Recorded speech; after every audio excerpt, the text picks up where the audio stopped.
Hi hello അസ്സലാമലൈക്കും. എല്ലാവർക്കും പുതിയൊരു വീഡിയോയിലേക്ക് സ്വാഗതം. അപ്പോൾ എന്തൊക്കെയാണ് എല്ലാവരും വിശേഷങ്ങൾ? സുഖന്നല്ലേ എല്ലാവർക്കും? അൽഹംദുലില്ലാ ഞങ്ങളും സുഖമായിട്ട് പോകുന്നു കേട്ടോ. കഴിഞ്ഞ വീഡിയോകൾക്കൊക്കെ നിങ്ങളെല്ലാവരും തന്നിട്ടുള്ള സപ്പോർട്ടിന് ഒരുപാട് നന്ദി അറിയിക്കുകയാണ്. അതേപോലെ തന്നെ തുടർന്നുള്ള വീഡിയോകൾക്കെല്ലാം നിങ്ങളെല്ലാവരും സപ്പോർട്ടും സഹകരണമൊക്കെ പ്രതീക്ഷിക്കുന്നുണ്ട് കേട്ടോ. ഇപ്പം എനിക്ക് തോന്നുന്നു കുറേ ആൾക്കാർക്കൊക്കെ ഈ ഷോർട്ട് വീഡിയോ കാണാനാണ് കൂടുതൽ ഇഷ്ടം എന്നാണ് കേട്ടോ എനിക്ക് തോന്നുന്നത്. കാരണം നമ്മളിടുന്ന ഷോർട്ടൊക്കെ പിന്നെയും വലിയ കുഴപ്പമില്ലാതെ അങ്ങനെ പോകുന്നുണ്ട് എന്ന് കരുതി വലിയ വ്യൂസും കാര്യങ്ങളും ഉണ്ട് എന്നല്ല. എന്നാലും ലോങ് വീഡിയോ ഇടുന്നതിനേക്കാൾ കുറച്ചും കൂടെ ഒരു മെച്ചം ഷോർട്ടിനുണ്ട് എന്ന് തോന്നുന്നുണ്ട് കേട്ടോ. അപ്പം ഞാൻ അതുകൊണ്ടാണ് ഇടയ്ക്ക് ഷോർട്ടും ലോങ്ങും ഒക്കെ ആയിട്ട് അങ്ങനെ മാറി ഇടുന്നത്. പക്ഷേ വെറും ഷോർട്ട് മാത്രം നമ്മൾ ഇടുന്നത് കൊണ്ട് കുഴപ്പമൊന്നുമില്ല. വലിയ ചാനൽസിൻ്റെ ആൾക്കാരൊക്കെ ഇപ്പോൾ ഷോർട്ട് വീഡിയോ തന്നെയാണല്ലോ ഇടുന്നത്. അപ്പോൾ അതിനനുസരിച്ച് അതിനുള്ള വ്യൂസും കാര്യങ്ങളൊക്കെ ഉണ്ട് എന്നുണ്ടെങ്കിൽ നമുക്ക് ഷോർട്ട് തന്നെ ആയാലും മതി കേട്ടോ. പക്ഷേ എന്താ പറയുക, അതല്ലാത്ത നമ്മളെപ്പോലത്തെ ചെറിയ ചാനലിൻ്റെയൊക്കെ ആൾക്കാർക്ക് ഈ ഷോർട്ട് മാത്രം ഇട്ടതുകൊണ്ട് കാര്യമില്ല. കാരണം നമ്മളിത് തുടങ്ങിയത് തന്നെ, ഇപ്പം ഞാൻ ഈ ഒരു ചാനൽ തുടങ്ങിയത് തന്നെ എനിക്ക് വീട്ടിലിരുന്നിട്ട് ഒരു വരുമാന മാർഗ്ഗമായിട്ടാണ് കേട്ടോ ഞാൻ തുടങ്ങിയത്. അല്ലാതെ വെറുതെ പിന്നെ നമുക്കൊരു ഇഷ്ടമുണ്ട്, അല്ലാതെ വെറുതെ അങ്ങനെ ഒരു ഫാഷനായിട്ട് അങ്ങനെ തുടങ്ങിയതല്ല. വീട്ടിലിരുന്നുകൊണ്ട് നമ്മളുടേതായിട്ടുള്ള ഒരു കാര്യങ്ങൾ ചെറിയൊരു ചാനൽ തുടങ്ങി അങ്ങനെ ഇതിൽ നിന്നും ഇപ്പോൾ യൂട്യൂബിൽ നിന്നും എത്ര ആൾക്കാർ വരുമാനം ഉണ്ടാക്കുന്നുണ്ട്. അപ്പോൾ ആ ഒരു രീതിയിൽ ചെറിയൊരു വലിയതൊന്നും പ്രതീക്ഷിച്ചിട്ടൊന്നുമല്ല കേട്ടോ. ചെറിയ രീതിയിൽ നമുക്ക് നമ്മളതായിട്ടുള്ള ആവശ്യങ്ങൾ നടത്താനൊക്കെ വേണ്ടിയിട്ടുള്ള ആ ഒരു ഇതൊക്കെ മനസ്സിൽ കണ്ടുകൊണ്ടാണ് ഞാൻ ചാനൽ തുടങ്ങിയത്. അപ്പം നമുക്ക് ഇതിൽ നിന്ന് എന്തെങ്കിലും, ഇപ്പോൾ ചാനൽ തുടങ്ങിയിട്ട് ഒരു വട്ടമാണ് ഇപ്പോൾ നമുക്ക് പൈസ എനിക്ക് കിട്ടിയിട്ടുള്ളത്. ഒക്കെ ഞാൻ വീഡിയോസിൽ ഇട്ടതൊക്കെയാണ് കേട്ടോ. എന്നാലും ജസ്റ്റ് ഒന്ന് പറഞ്ഞതേ ഉള്ളൂ. കാരണം പുതിയതായിട്ട് കുറേ ആൾക്കാർ നമ്മളെ ചാനലിൽ സബ്സ്ക്രൈബൊക്കെ ചെയ്ത് വരുന്നുണ്ടല്ലോ. അപ്പോൾ അവർക്ക് വേണ്ടിയിട്ടാണ് കേട്ടോ പറയുന്നത്. അവർക്കിപ്പോൾ അതൊന്നും അറിയൂലല്ലോ. ആദ്യം മുതൽ കാണുന്ന ആൾക്കാർക്ക് പിന്നെ നമ്മളെ കാര്യങ്ങളൊക്കെ ഒരു ഫാമിലി പോലെ എല്ലാം എല്ലാവർക്കും അറിയും. പുതിയതായിട്ട് വരുന്നവർക്ക് അറിയില്ല. അതുകൊണ്ടാണ് കേട്ടോ പറയുന്നത്. അപ്പോൾ അതിനൊക്കെ വേണ്ടിയിട്ടാണ്. അപ്പോൾ നമ്മൾ ലോങ് വീഡിയോസും കൂടെ ചെയ്യാണ്ടിരുന്നാൽ ശരിയാവില്ല. പിന്നെ ലോങ് ആയാലും ഷോർട്ടായാലും എന്താ പറയുക, നമ്മൾ മുടങ്ങാതെ വീഡിയോസ് ഇടുക എന്നുള്ളതാണ് ഇതിലൊരിത്. നമുക്ക് എപ്പോഴെങ്കിലും ഒരു ക്ലിക്ക് ആവും എന്നുള്ള ആ ഒരു ഇതിൽ അങ്ങനെ അങ്ങോട്ട് ഇടുക എന്നുള്ളത് തന്നെയാണ് കേട്ടോ. അപ്പോൾ കാര്യങ്ങൾ എന്തൊക്കെയോ പറഞ്ഞ കൂട്ടത്തിൽ വീഡിയോ എവിടെയോ എത്തിപ്പോയിട്ടുണ്ട്. അപ്പോൾ ഞാൻ എന്താ പറയുക, കിച്ചണിൽ വരാനും പണികൾ തുടങ്ങാനൊക്കെ കുറച്ച് നേരം വൈകിയിട്ടുണ്ടായിരുന്നു. എന്നാലും അധികം നേരം പോയിട്ടൊന്നും ഇല്ല ഇനി കേട്ടോ. ആ ഒരു കുറച്ച് എന്നുള്ളത് സ്കൂൾ മദ്രസൊന്നും ഇല്ലാത്തതിൻ്റെ ഒരു കുറവാണ് കേട്ടോ. എന്തായാലും ഫസ്റ്റ് വന്ന് ഞാൻ ഒരടുപ്പിൽ ചായക്കുള്ള വെള്ളം വെച്ച് കൊടുത്തിട്ടുണ്ടായിരുന്നു. പിന്നെ ഒരടുപ്പിൽ ഞാൻ കറിക്കുള്ള മുട്ടയും ഒന്ന് പുഴുങ്ങാൻ വേണ്ടി വെച്ചിട്ടുണ്ടായിന് കേട്ടോ. അത് രണ്ടും വെച്ചിട്ട് തീ ഒന്ന് കുറച്ചവിടെ വെച്ചിട്ടാണ് പിന്നെ ഞാൻ മുറ്റടിക്കാൻ പോയിട്ടുണ്ടായിരുന്നത്. മുറ്റടിക്കലൊക്കെ കഴിഞ്ഞ് വന്നു. അപ്പോഴത്തേക്കും ചായ ഒരടുപ്പിൽ നിന്ന് തിളക്കുകയും ചെയ്തതാണ്. പിന്നെ മുട്ടയും ആയിട്ടുണ്ടായിന് കേട്ടോ. അപ്പോൾ അത് രണ്ടും ചായയിൽ പൊടിയൊക്കെ ഇട്ടിട്ട് അതങ്ങോട്ട് ഇറക്കിയിട്ടുണ്ട്. അതിൻ്റെ ഇടയിൽ ഞാനൊരു ഗ്ലാസ് കട്ടൻ ചായ ഒക്കെ കുടിക്കുകയും ചെയ്തു. ഇപ്പം അങ്ങനെ ചായ ഒന്നും വേണമെന്നില്ല കേട്ടോ. എനിക്ക് ആദ്യമൊക്കെ കട്ടൻ ചായ നിർബന്ധമായിരുന്നു. രാവിലെയും വൈകുന്നേരമൊക്കെ അങ്ങനെ ആ ഒരു ചായ വേണമെന്നുള്ളതൊരു നിർബന്ധം തന്നെയായിരുന്നു. പക്ഷേ ഇപ്പം എനിക്ക് വേണമെന്നില്ല കേട്ടോ. വെറും പച്ചവെള്ളം തന്നെയാണ് കേട്ടോ കുടിക്കുന്നത്. നമ്മളിപ്പോൾ ചൂടായതുകൊണ്ട് ഇടയ്ക്കിടയ്ക്ക് ആ ഒരു പച്ചവെള്ളം മാത്രം കിട്ടിയാൽ മതി കേട്ടോ. ചായയൊക്കെ കുടിക്കുമ്പോൾ വല്ലാണ്ട് ചൂട് വരികയാണല്ലേ.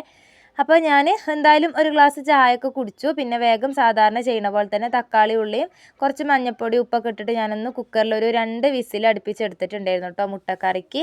അപ്പോൾ ഇന്ന് മുട്ട തേങ്ങ അരച്ച കറിയും പത്തിരിയാണ് കേട്ടോ ഉണ്ടാക്കുന്നത്. അപ്പോൾ പിന്നെ തേങ്ങ അരക്കാൻ ഉള്ളതൊന്ന് അരച്ച് വെച്ചിട്ടുണ്ട്. തേങ്ങയൊക്കെ ഞാനൊരു നുള്ളു മഞ്ഞൾപ്പൊടി ഇട്ടിട്ട് ഒന്ന് അരച്ച് വെച്ചിട്ടുണ്ട് കേട്ടോ. പിന്നെ ഇതാ കറി കുറച്ച് വെളിച്ചെണ്ണ ഒഴിച്ച പോലെ നമ്മൾ ഇഞ്ചി വെളുത്തുള്ളി പേസ്റ്റൊക്കെ ഉണ്ടെങ്കിൽ അത് ചേർത്ത് കൊടുക്കുക. ഇന്ത്യയിൽ ഉണ്ടായിരുന്നില്ല കേട്ടോ. അപ്പോൾ ഞാൻ അതൊന്നും ചേർത്തിട്ടില്ല.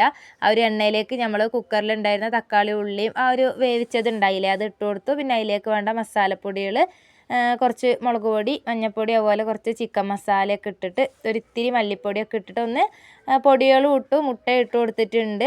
പിന്നെ തേങ്ങയും കൂടെ ഒന്ന് അരച്ചത് അതിലേക്ക് ഒഴിച്ചിട്ടുണ്ട് കേട്ടോ. അതിന് ആവശ്യത്തിന് വേണ്ട ഒരു കറി അധികം കുറുന്നനായാലും ആർക്കും പറ്റൂല, വല്ലാണ്ട് ചാറായാലും ആർക്കും പറ്റൂല കേട്ടോ. ഒരു രണ്ടിൻ്റെ നടുവിലുള്ള ആ ഒരു മീഡിയത്തിലാണ് വേണ്ടത്.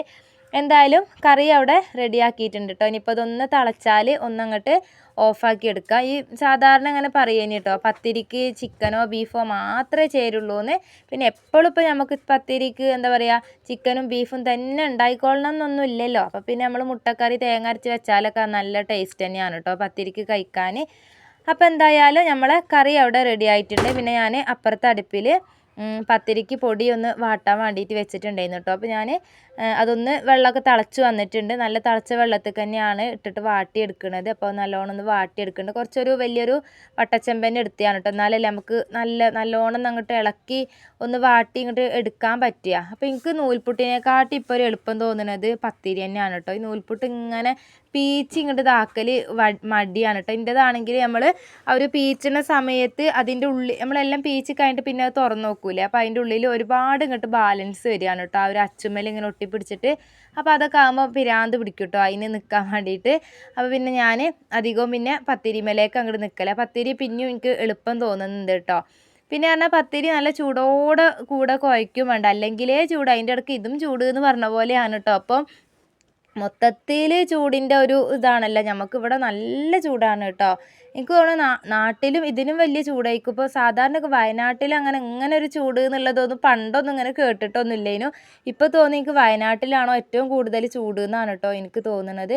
നമുക്ക് വെച്ചാൽ ഷെഡും കൂടെ ആയതുകൊണ്ട് മൊത്തത്തിൽ ഷീറ്റ് ആയതുകൊണ്ടേ, മേലെ ആസ്പെറ്റോസിൻ്റെ ഷീറ്റ്, അതുപോലെ നമ്മൾ പിന്നെ മറച്ചിട്ടുള്ളത് ടിന്നിൻ്റെ ഷീറ്റും ഒക്കെ കൂടായിട്ട് ഒരു കാറ്റും വെളിച്ചം കയറാനുള്ളൊരു ജനലോ ഗ്യാപ്പോ കാര്യങ്ങളോ ഒന്നും ഇല്ലല്ലോ. അപ്പോൾ അതുകൊണ്ട് തന്നെ എന്താ പറയുക, നേരം വെളുക്കുന്നത് വെയിലിറക്കണത് തന്നെ ഇപ്പോൾ പേടിയാകാണ് കേട്ടോ. ഒരു ആവിക്ക് നമ്മളെ പുഴുങ്ങാൻ വെച്ച പോലത്തെ അവസ്ഥയാണ് കേട്ടോ.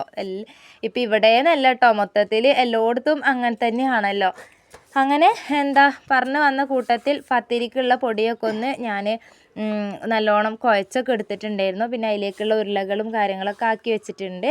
ഇനിയിപ്പോൾ അതാക്കണ് മൊത്തം പരത്തി പൊടി തട്ടി അങ്ങനെ എടുക്കുന്ന പത്തിരി എനിക്കിഷ്ടമല്ല കേട്ടോ. അങ്ങനത്തെ പത്തിരി എനിക്ക് ഇങ്ങനെയാണ് ഇഷ്ടം. ആ ഒരു നമ്മൾ പ്രസ്സിൽ പരത്തുക, നേരെ അങ്ങോട്ട് ചുട്ടങ്ങോട്ട് എടുക്കുന്നതാണ് എനിക്കിഷ്ടം. മറ്റേ ചില ആൾക്കാർ പൊടിയിൽ ഇങ്ങനെ തട്ടിയിട്ട് വെക്കും. ചില ആളുകൾക്കൊക്കെ അത് തന്നെയാണ് തോന്നുന്നത് കേട്ടോ ഇഷ്ടം, അങ്ങനെ പൊടി തട്ടി എടുക്കുന്നത്. എനിക്കെന്തായാലും അതിനോട് വലിയൊരു ആദ്യം മുതലേ ആ ഒരു രീതിയിൽ എനിക്ക് ഇഷ്ടമല്ല കേട്ടോ. ഞാൻ ഇങ്ങനെ തന്നെയാണ്. അപ്പോൾ ചുടലും പരത്തലും ഒക്കെ കൂടെ ഒരുമിച്ച് അങ്ങോട്ട് കയ്യും അങ്ങനെ കേട്ടോ.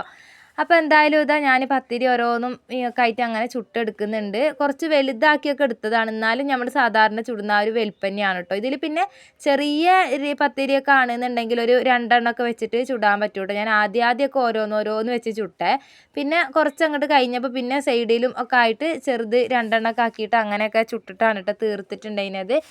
അപ്പോൾ അതിൻ്റെ ഇടയിൽ മക്കളൊക്കെ ഓരോന്നുങ്ങളങ്ങനെ എണീച്ച് വരുന്നുണ്ട്. നാഫിമോനും എണീച്ച് വന്നിട്ടുണ്ട്. ഓനിക്ക് പിന്നെ മദ്രസ ഇല്ലാത്ത ദിവസം കുറച്ച് നേരത്തെ എണീച്ച് വരും കേട്ടോ. ഓന് മദ്രസ ഉള്ളപ്പോഴാണ് വിളിച്ചാൽ എണീക്കാൻ കുറച്ച് മടി. നമ്മൾ പോയി കടന്നോ ഉറങ്ങാൻ സമയമുള്ളപ്പം എന്താ പറയുക ഉറങ്ങൂല. അതിന് വേണ്ടി നിച്ചുമോൾ എത്ര വേണമെങ്കിലും കടന്നുറങ്ങും കേട്ടോ. ഓളെ നമ്മൾ പോയി ഇനി 10 മണി ആയാലും വിളിക്കണം കേട്ടോ. ചിലപ്പോൾ എണീച്ച് വരാൻ.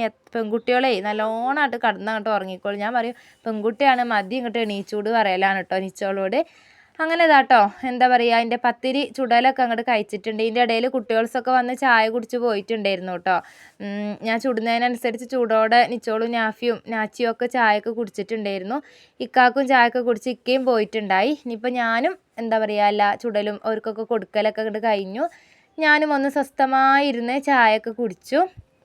അപ്പോൾ ചായ കൂടി കഴിഞ്ഞ് നീച്ചപാടന്നെ വേഗം തീ കത്തിച്ച് ചോറിനുള്ള വെള്ളം വെക്കുകയാണ്. എന്നാൽ പിന്നെ നമ്മളെ ആ അടിച്ചു വാരലും തുടക്കലും പാത്രം കഴുകലൊക്കെ എല്ലാ പണികളും എടുക്കാനുണ്ട്. മുറ്റടിക്കൽ പിന്നെ സാധാരണ ഞാൻ അകം അടിച്ചു വാരി ഇങ്ങോട്ട് ഇട്ടിട്ടാണ് കേട്ടോ സാധാരണ മുറ്റടിക്കാൻ നിൽക്കൽ. ഇപ്പം എനിക്ക് വെയിൽ വരുന്നത് തന്നെ പേടിയാണ് കേട്ടോ. അതുകൊണ്ട് പിന്നെ എന്താണ് മുറ്റമൊക്കെ ഞാൻ പിന്നെ നേരത്തെ തന്നെ അടിച്ചിങ്ങോട്ട് കയറിയതാണ്. അങ്ങനെ തീ കത്തിച്ച് ചോറിനുള്ള വെള്ളവും വെച്ച് കൊടുത്തിട്ടുണ്ട്. ഇനിയിപ്പം വേഗം അടിച്ചു വാരാൻ തുടങ്ങുകയാണ്. അപ്പോൾ അടിച്ചു വാരുന്നതിൻ്റെ മുന്നോടിയായിട്ട് നമുക്ക് ഒതുക്കി പെറുക്കലും ഒക്കെ ഉണ്ടാവില്ല. അപ്പോൾ ബെഡ്ഷീറ്റൊക്കെ ഒന്ന് മാറ്റി വിരിക്കാനൊക്കെ ഉണ്ടായിരുന്നു കേട്ടോ. അപ്പോൾ പിന്നെ ഞാൻ അതൊക്കെ ഒന്ന് മാറ്റി വിരിക്കുകയാണ്. കുട്ടികളത് പിന്നെ ഓരോ ദിവസം ഇന്നിപ്പോൾ ഇവിടുത്തെ മാറ്റിയാൽ നാളെ ഞാൻ അപ്പുറത്തെ മാറ്റിയിടും കേട്ടോ. കാരണം ഇങ്ങനെ വല്ലാതെ പൊടി തോയും. പിന്നെ കുട്ടികളും ഇങ്ങനെ കളിക്കുകയും ഇതാക്കുകയും ചെയ്യും. അങ്ങനെയൊക്കെ കിടക്കയൊക്കെ പാഞ്ഞ് കയറണല്ലേ. അപ്പോൾ പിന്നെ ഞാൻ അങ്ങനെ കുറേ ദിവസം ഒന്നും അങ്ങനെ ബെഡ്ഷീറ്റ് ഇടൂല കേട്ടോ. ഉള്ളത് തന്നെയാണെങ്കിലും അലക്കിയിട്ട് അങ്ങോട്ടും ഇങ്ങോട്ടും അങ്ങനെ മാറ്റി മറിച്ചൊക്കെ അങ്ങനെ വിരിച്ച് ഇടലൊക്കെയാണ് കേട്ടോ ചെയ്യുക. അപ്പോൾ 2 റൂമിലും പിന്നെ ഒക്കെ ഒന്ന് വൃത്തിയാക്കി വിരിച്ചു. ഒന്ന് റൂമും നടുവിലകും നമ്മളെ പുറത്തത്തെ ചേരിയും ഒക്കെ ഒന്ന് അടിച്ചു വാരി വന്നിട്ടുണ്ട്. ഇനിയിപ്പോൾ അടുത്തത് അടുക്കളയാണ് കേട്ടോ. അടുക്കള വൃത്തിയാക്കൽ കുറച്ചൊരു പണി ഉണ്ടാവും. എന്താ പറഞ്ഞാൽ കഴുകാനുള്ളതൊക്കെ അപ്പുറത്തേക്ക് കൊണ്ടുപോകണം. പിന്നെ എന്താ പറയുക, ഞാൻ അങ്ങനെ ഈ വെച്ചുണ്ടാക്കിയ പാത്രങ്ങൾ നമ്മൾ അപ്പം ഉപയോഗിക്കുന്നല്ലാതെ അത് കഴിഞ്ഞാൽ പിന്നെ ഞാൻ ചെറിയൊരു പാത്രത്തിലേക്ക് ഒഴിവാക്കിയിട്ട് അങ്ങനെ കഴുകിയെടുക്കലാണ് കേട്ടോ. എനിക്ക് അതന്നെ അങ്ങനെ വെക്കുന്നത് എനിക്കിഷ്ടമല്ല കേട്ടോ. എന്താ പറയുക, കുറച്ച് കറിയും വലിയൊരു പാത്രത്തിൽ കുറച്ച് കറിയൊക്കെ ബാക്കി ഉണ്ടാവുന്നത് അങ്ങനെ ഉണ്ടാവില്ല. അങ്ങനെ എനിക്കിഷ്ടമല്ല കേട്ടോ. അപ്പോൾ ഞാനെല്ലാം ചെറുതിലേക്ക് അങ്ങനെ ഒഴിവാക്കി മാറ്റലാണ്. അപ്പോൾ മുട്ടക്കറീൻ്റെത് ഉണ്ടായിരുന്നത് നമ്മളൊക്കെ ചായ കുടിച്ചതിൻ്റെ ബാക്കി കുറച്ചുണ്ടായിനി. അപ്പോൾ അതൊക്കെ വേറൊരു ചെറിയൊരു പാത്രത്തിലേക്ക് മാറ്റിയിട്ടുണ്ട്. പത്തിരിയും ഒക്കെ മാറ്റിയിട്ടുണ്ട് കേട്ടോ. ഇനിയിപ്പോൾ എന്താണ്, കഴുകാനുള്ളതെല്ലാം എടുത്ത് കൊണ്ടുപോവുകയാണ്. അതുപോലെ ഗ്യാസിൻ്റെ ആ ഒരു കമ്പിയൊക്കെ ഉണ്ടല്ലോ, അതൊക്കെ എല്ലാം ഞാൻ ഡെയിലി അങ്ങനെ കഴുകലുണ്ട് കേട്ടോ. അങ്ങനെ ഇടുമ്പം എന്തോ ഒരു ഇടങ്ങാറാണ്. നമുക്ക് ഈ എന്താ പറയുക, വീട് നമ്മളൊന്ന് തുടച്ചിട്ടില്ലെങ്കിലും നമ്മളെന്നും തുടയ്ക്കും കേട്ടോ, തുടക്കാണ്ട് നിൽക്കല്ല. എന്നാലും നമുക്ക് തുടച്ചിട്ടില്ലെങ്കിലും എന്താ പറയുക, മൊത്തം ഒന്ന് ഒതുക്കി പെറുക്കി വൃത്തിയാക്കി എല്ലാം അതിൻ്റേതായ സ്ഥലത്തൊക്കെ കൊണ്ടുപോയി വെച്ചൊന്ന് ഒതുങ്ങി ഒന്ന് അടിച്ചു വാരി ഇട്ടാൽ തന്നെ നമുക്കൊരു പകുതി സമാധാനമാണ്. ഇല്ലേ, ഇനി പെട്ടെന്ന് ഇനി ആര് കയറി വന്നാലും ഒന്ന് അടിച്ചു വാരി ഇട്ട് കഴിഞ്ഞാൽ തന്നെ ഒരു സമാധാനമല്ലേ. അതിൻ്റെ ഇടയിൽ നാസിമോന് ഭയങ്കര കച്ചറയാണ് കേട്ടോ. അവനോട് ഒച്ച ഉണ്ടാക്കല്ലേ എന്ന് പറയുമ്പോൾ അവന് കുറച്ച് കൂടുതലാണ് കേട്ടോ. ഞാനിപ്പോൾ ഉച്ചക്കാണ് കേട്ടോ ഈ വീഡിയോ വോയിസ് കൊടുക്കുന്നത്. ഈ വീഡിയോ എടുത്ത് വെച്ചിട്ട് കുറച്ച് ദിവസമൊക്കെ ആയിട്ടുണ്ട്. 2-3 ദിവസം മുന്നത്തെ വീഡിയോ ആണ് കേട്ടോ. അപ്പോൾ ഇന്നാണ് ഇപ്പോൾ അതൊന്ന് എഡിറ്റൊക്കെ ചെയ്ത് വോയിസൊക്കെ കൊടുക്കുന്നത്. അപ്പോൾ വോയിസ് കൊടുക്കുമ്പോൾ മിണ്ടല്ലേ എന്ന് പറയുമ്പോഴല്ലേ കുറച്ച് കൂടുകയാണ് കേട്ടോ. അവർക്ക് അങ്ങനെയാണല്ലോ, നമ്മൾ ചെയ്യല്ലേ എന്ന് പറയുന്നതാണല്ലോ ചെയ്യാൻ കുറച്ച് കൂടുതൽ ഇഷ്ടം ഉണ്ടാവുക. അങ്ങനെ ഞാൻ എല്ലായിടത്തും ഒന്ന് വൃത്തിയാക്കിയിട്ടു. അത് കഴിഞ്ഞതിന് ശേഷം പിന്നെ തലേ ദിവസം കുറച്ച് സാധനങ്ങൾ, പച്ചക്കറിയും അതുപോലെ നോമ്പ് കഴിഞ്ഞേരം പിന്നെ ഈ ചെറുപയർ, കടല, മമ്പയർ, പരിപ്പ് എന്നൊക്കെ പറഞ്ഞ ആ ഒരു പയറ് വർഗ്ഗങ്ങൾ സാധനങ്ങളൊന്നും വാങ്ങിയിട്ടുണ്ടായിരുന്നില്ല. അപ്പോൾ അതൊക്കെ തലേന്ന് രാത്രി വരുമ്പോൾ കൊടുന്നിട്ടുണ്ടായിരുന്നു. പച്ചക്കറിയൊക്കെ ഞാൻ പിന്നെ അപ്പം തന്നെ എടുത്ത് വെച്ചിട്ടുണ്ടായിരുന്നു കേട്ടോ. പിന്നെ എന്താണ്, പയറിൻ്റെതൊക്കെ ഒന്ന് കുപ്പിയിലിട്ടേക്കാനുണ്ടായിരുന്നു. അപ്പോൾ അതൊക്കെ ഒന്ന് എല്ലാം ഒന്ന് അതിനും ഓരോന്നിനും ഓരോരോ കുപ്പിയിലൊക്കെ ആക്കി പിന്നെ എൻ്റെ അടിച്ചു വാരലും തുടക്കലും പാത്രം കഴുകൽ അലക്കൽ എല്ലാ പണികളും ഞാൻ കഴിച്ചിട്ടുണ്ടായിരുന്നു കേട്ടോ. എല്ലാതും ഒന്നും എപ്പോഴും വീഡിയോ എടുക്കാത്ത നിങ്ങൾക്ക് മടുക്കുന്നുണ്ടാവും എന്ന് വിചാരിച്ചിട്ടാണ്. കാരണം വെറൈറ്റീസോ കാര്യങ്ങളോ ഒന്നും കാണാനില്ലല്ലോ. ആദ്യമൊക്കെ നമുക്ക് വീഡിയോസിൽ ഇങ്ങനെ കമൻറ്റ് വരും, അടിച്ചാലും പാത്രം കഴുകലും ഇതന്നെ കണ്ടു മടുത്തു എന്ന് പറഞ്ഞിട്ട്. പിന്നെയെന്ന് വെച്ചാൽ നമ്മൾ ഈ വീട്ടിൽ തന്നെ ഇരിക്കുന്ന ആൾക്കാരായതുകൊണ്ട് വെറൈറ്റിക്കൊന്നും ഉള്ള വകുപ്പൊന്നും ഇല്ല കേട്ടോ. നമ്മളെ വീട്ടിലത്തെ കാര്യങ്ങളൊക്കെ തന്നെയാണ് കാണിക്കുന്നത്. അപ്പോൾ പിന്നെ ഇങ്ങനെയൊക്കെ തന്നെ ഉണ്ടാവുള്ളൂ കേട്ടോ. അപ്പോൾ ഞാൻ ആ പയറുകൾ ഇടുന്ന കൂട്ടത്തിൽ വേഗം കുറച്ച് മമ്പയർ എടുത്തിട്ട് അപ്പം തന്നെ ഒന്ന് വെള്ളത്തിലിട്ടിട്ടുണ്ടായിന് കേട്ടോ, ഉപ്പേരി വെക്കാൻ വേണ്ടിയിട്ട്. മമ്പയർ ഉപ്പേരി പിന്നെ മുരിങ്ങച്ചപ്പ് താളിച്ചതും കുറച്ചും കൂടെ ചപ്പ് ഉണ്ടായിന് കേട്ടോ ബാക്കി. എനിക്ക് ചപ്പ് താളിപ്പ് എത്ര കിട്ടിയാലും ഞാൻ കഴിക്കൂട്ടോ. എനിക്കിഷ്ടമാണ് ചോറ്. ഇനി ഏത് നേരമാണെങ്കിലും അത് ചൂടാക്കിയിട്ട് കളയാണ്ട് കേട് വരാണ്ടിരുന്നാൽ എത്ര വേണേലും ചൂടാക്കിയിട്ട് ഈ താളിപ്പ് കഴിക്കാൻ ഭയങ്കര ഇഷ്ടമാണ് കേട്ടോ എനിക്ക്. അപ്പോൾ ആ ഒരു മുരിങ്ങച്ചപ്പും കൂടെ ഞാൻ താളിച്ചെടുത്തിട്ടുണ്ടായി. പിന്നെ മമ്പയർ ഞാൻ ചെറിയൊരു കഷ്ണം ഉള്ളിയും പച്ചമുളക് മഞ്ഞൾപ്പൊടിയും ഉപ്പൊക്കെ ഇട്ടിട്ട് ഒന്ന് വേവിച്ചെടുത്തിട്ടുണ്ടായിരുന്നു. അപ്പോൾ അതൊന്ന് വറവിട്ടെടുക്കുകയാണ്. അപ്പോൾ കടുക് പൊട്ടിച്ചിട്ട് പിന്നെ കറിവേപ്പില അതുപോലെ ചുവന്ന മുളകൊക്കെ ഉണ്ടെങ്കിൽ ഇട്ടാൽ നല്ലത് തന്നെയാണ് കേട്ടോ. പിന്നെ നമ്മൾ വെളുത്തുള്ളി ഉണ്ടല്ലോ, ആ വെളുത്തുള്ളി ചെറുതായിട്ടൊന്ന് ആ ഒരു കല്ലിലിട്ടിട്ടൊന്ന് ചതക്കിയിട്ടൊന്ന് ഇട്ടാലും നല്ല ടേസ്റ്റ് തന്നെയാണ് കേട്ടോ. മമ്പയറിലും അതുപോലെ കായ്പേരിയിലൊക്കെ അങ്ങനെ ഇട്ടാൽ നല്ല ടേസ്റ്റാണ്. അപ്പോൾ ഇതാട്ടോ അതൊന്ന് വറവിട്ടെടുക്കുന്നുണ്ട്. പിന്നെ ഞാൻ രാവിലെ കറിയിലേക്ക് തേങ്ങ ചിരണ്ടി, അപ്പം കുറച്ച് തേങ്ങ ബീട്രൂട്ട് ഉപ്പേരി വെക്കാമെന്ന് കേട്ടോ വിചാരിച്ചിട്ടുണ്ടായിരുന്നത്. അപ്പോൾ അതിലേക്ക് ഇടാമെന്ന് പറഞ്ഞിട്ട് ആ ഒരു ചിരട്ടയിൽ തന്നെ ചിരണ്ടിയ തേങ്ങ ഞാൻ കുറച്ച് അവിടെ എടുത്ത് വെച്ചിട്ടുണ്ടായിരുന്നു. അപ്പോൾ ബീട്രൂട്ട് മാറിയിട്ട് പിന്നെ എന്താണ് മമ്പയറിലേക്ക് എത്തിയല്ലോ. അപ്പോൾ പിന്നെ ഇനിയിപ്പോൾ എന്തായാലും അത് അതിലേക്ക് തന്നെ അങ്ങോട്ട് കൊടുത്തിട്ടുണ്ട് കേട്ടോ. അങ്ങനെ ഇതാ നമ്മളെ ഉപ്പേരിയും അതുപോലെ താളിപ്പും പിന്നെ അച്ചാറൊക്കെ ഉണ്ടായിരുന്നു. അതൊക്കെ കൂട്ടിയിട്ട് പിന്നെ ഞാനും മക്കളും ഞങ്ങളെല്ലാവരും ചോറൊക്കെ വെച്ചിട്ടുണ്ടായിരുന്നു കേട്ടോ. പിന്നെ ഞാൻ വീഡിയോസൊന്നും എടുത്തിട്ടുണ്ടായിരുന്നില്ല കേട്ടോ. പിന്നെ ഇനിയിപ്പോൾ വൈകുന്നേരത്തെ ഒക്കെ വിശേഷങ്ങളാണ്, അതൊന്നും പിന്നെ അങ്ങനെ എടുത്തിട്ടുണ്ടായിരുന്നില്ല. അപ്പോൾ ഇന്നത്തെ വീഡിയോ ഇത്രയേ ഉള്ളൂ. നിങ്ങൾക്ക് എല്ലാവർക്കും ഇഷ്ടമായിട്ടുണ്ടാവുമെന്ന് വിചാരിക്കുകയാണ് കേട്ടോ. അപ്പോൾ അടുത്ത വീഡിയോ ആയിട്ട് വരുന്നത് വരെ ബൈ.